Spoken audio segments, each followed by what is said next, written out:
Hello once more. This will be an unboxing for the game Quest for the Antidote from Upper Deck and Torsham Games. Now, I was unfamiliar with this game until I saw it this morning at the sale. I was really intrigued by this artwork here. It's kind of, I don't know, reminds me a bit of the old illustrations you'd see in the early Wizard of Oz books. Then I read the back, was wee bit intrigued by it. From what I can understand of this game is it's, I might not be doing justice by explaining it this way, but it's like an old throwback game, say from, the days of Parker Brothers or something, but with modern current game aesthetics. But the way it plays out is just, it harkens back to those old board games that we all used to play. Well, some of us maybe. Let's read the back here. Venture across a vast and dangerous landscape in search of a cure. Growing weaker by the minute, you have to balance both strategy and luck if you hope to survive. But the poison is the last of your worries.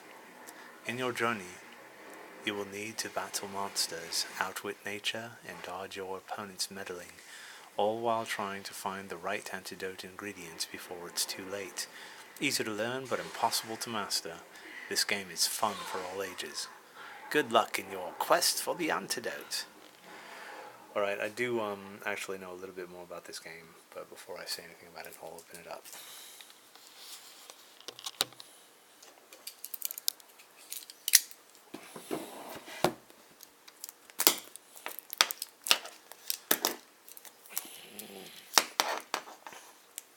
I don't know how to approach this. There we go.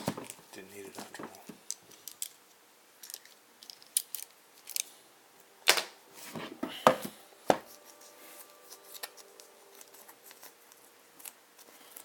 Oh, come on. I thought I saw. There we go.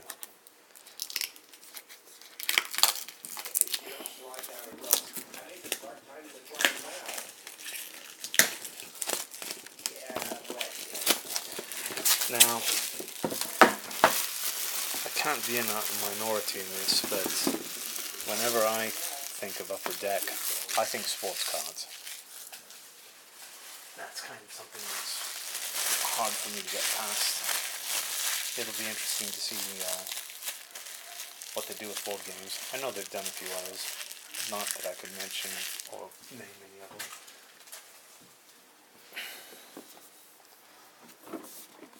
This was also purchased at the game sale. It doesn't look like... Yeah, there's just a tiny little crunch right there. Look at that. Look at how small that is. It's nothing. And I got an incredible discount on it. So even if this game is horribly, horribly bad, it was still worth the price. Now, this is a really light box. Instructions. Oh, look at that. It's got a comic in it. Look at that. That's cool.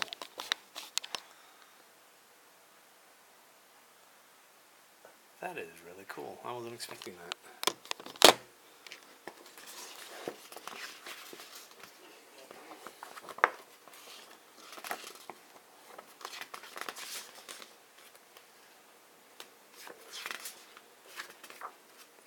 Ooh, that's a nice picture. Guess that's a picture of the antidote, yeah?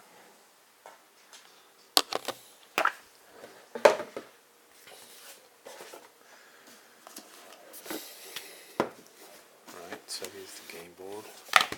Looks like it's another quadruple fold. Oh no, look at that. That's massive. Wow, that's really big.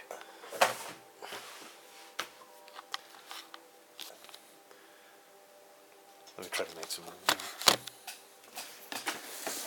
Yeah,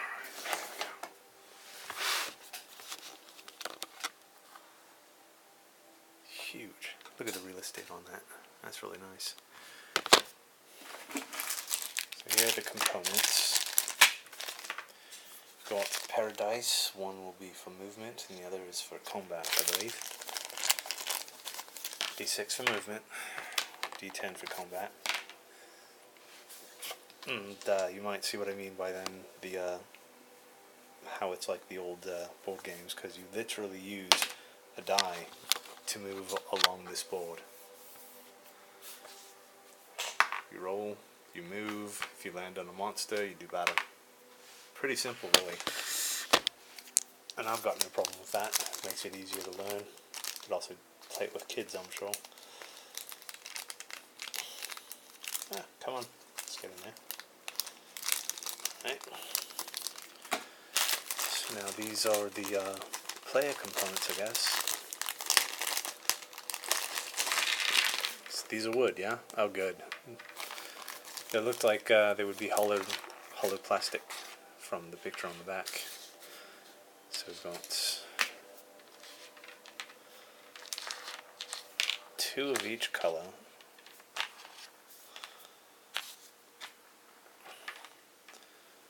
And a single gray cube. I'm not sure what the gray cube would be used for. Your these counters, they go they start right here and they go all the way around. So technically you have 50 actions that you could do throughout the game until you either A, expire, or B, you grab the antidote. So let's see here. There's obviously more to it than that, but we still have some stuff to open up. A couple decks of cards, I believe.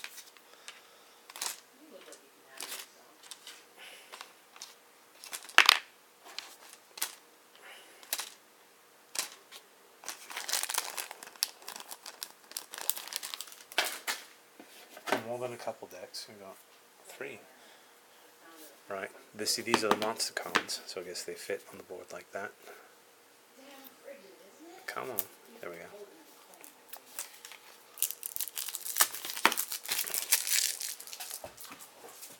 Let's see what we got.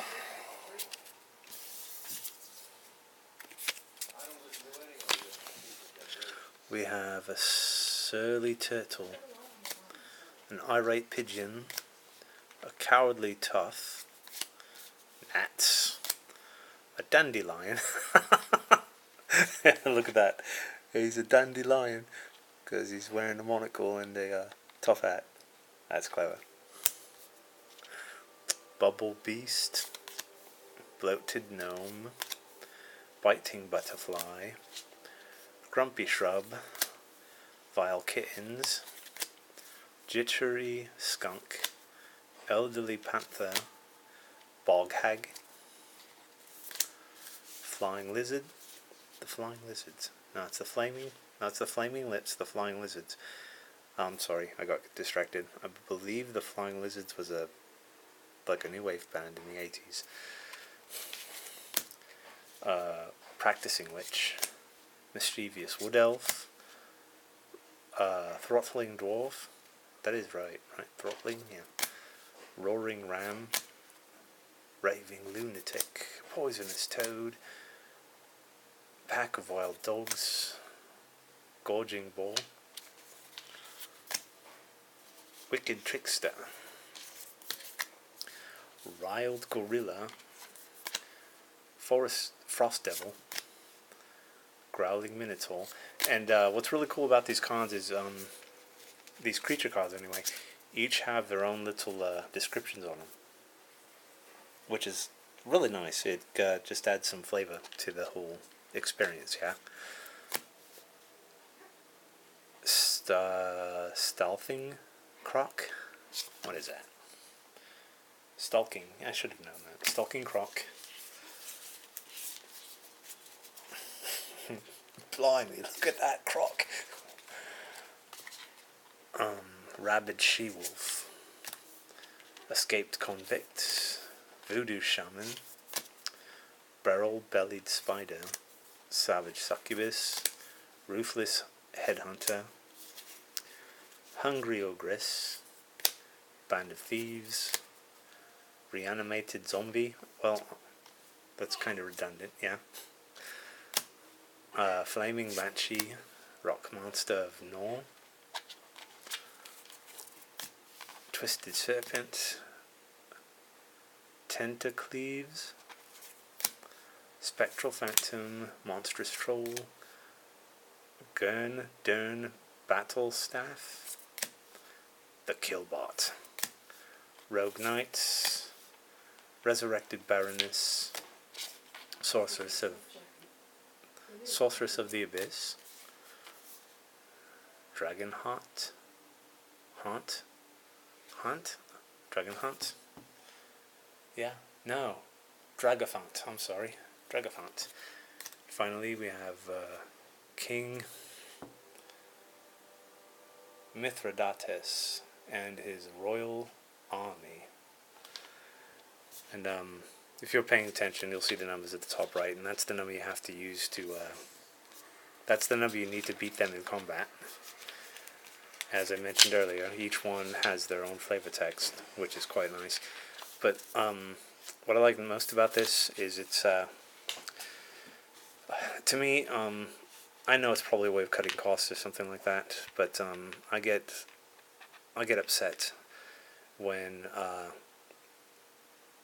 they'll just do a bunch of the same card and maybe color it differently and say it's more powerful. That just pisses me off. It just seems lazy, and each of these creatures were completely different. So kudos for that. But if they did, like Biting Butterfly, level 1, level 2, level 3, whatever, and it's a different color each time with 1-2 more points of life, that would just seem lazy.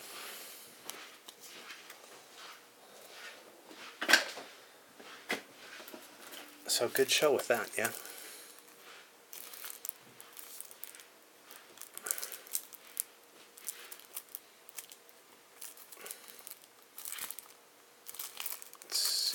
There's got to be a way we can open these. I see the little striper there. I just have to find the overlap. There we go.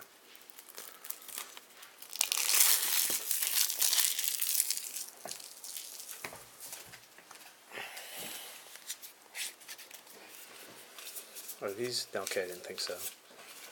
So these are maybe the Antidote cards. It's not elements, I forgot what it's called. But, you have like a recipe you have to make up in order to gather them. Alright, these look like loot cards. Nice. I'm not sure what these are. Treasure cards, yeah? Maybe?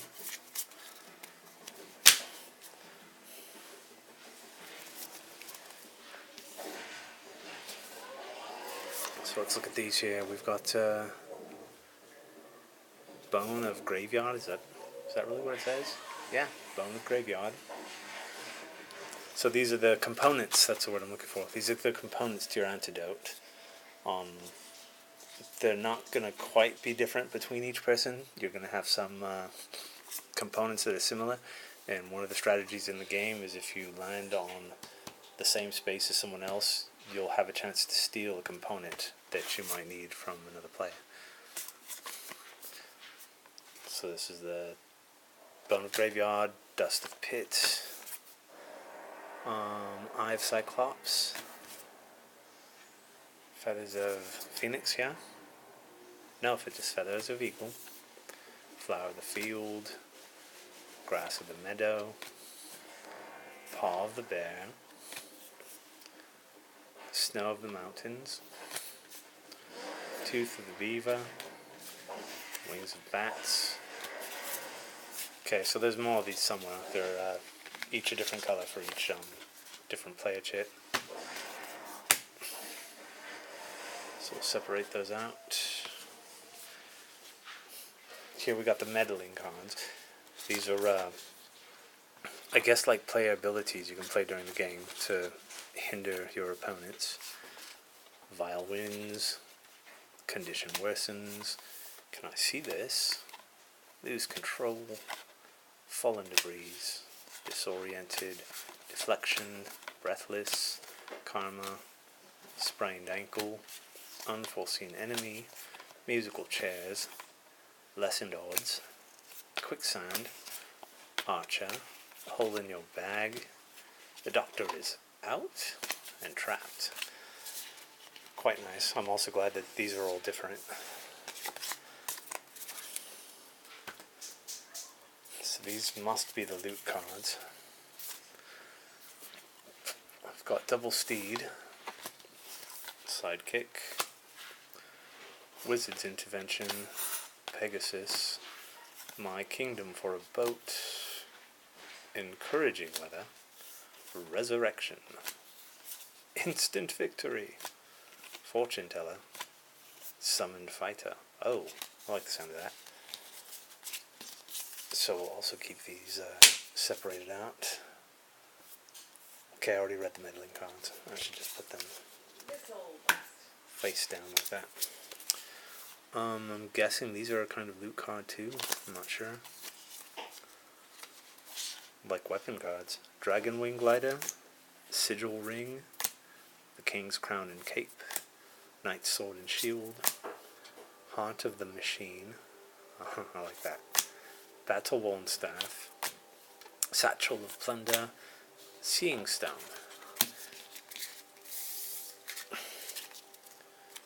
Right, and we do have one final deck. Let's see if I can find this zip line again. Is that it? Yeah?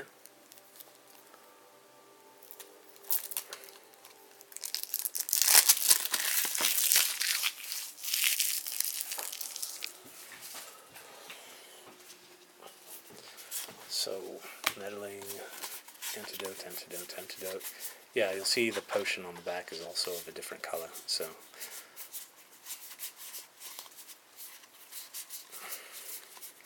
Oh, alright. So there's only one meddling card. It is King's Decoy. The rest are antidote cards. Where'd they, here we go. Okay. So these are all the orange antidote cards here. These are all yellow, green, red, blue, and purple. Alright. And as near as I can tell, the antidotes aren't, are they? I'm not sure if you use the entire components or if it's a randomized thing where you just pick, 4 of whatever, how many they give you. So maybe there's a chance you may not have the same recipes the other person or components in common. I'm not quite sure. And what were these? Oh, these were also, okay, those are the purple components. Gotta put those back in then. Come on. Purple, purple, purple, there we go. Alright, so then, other than the components for the antidote, and I do dig these illustrations. The double-sided is not the word, but you could see like the pictures, one on top, one on bottom, like a reflection. And again, major kudos for them not using the same monsters over and over again and just giving them different stats. That's maddening and upsetting to us. My only minor complaint, it's nothing big really, is the dice. You can plainly see if there's ever a 6-sided dice that I'm playing with, it's got to have pips. Yeah, see, numbers, pips, numbers, pips. I prefer the pips.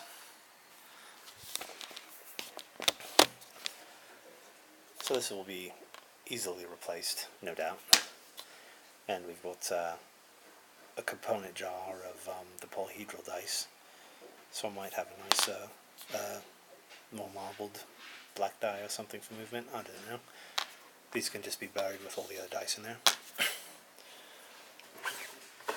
Alright, so this was an unboxing for Quest for the Antidote by Upper Deck.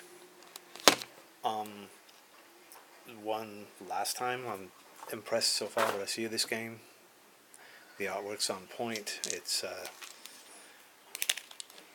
looks to me like a child's fairy tale book or something like that. They don't repeat using the same monsters over and over again. The only cards that are repeated are these component cards. Other than that, each one is kind of original and individual. Cool.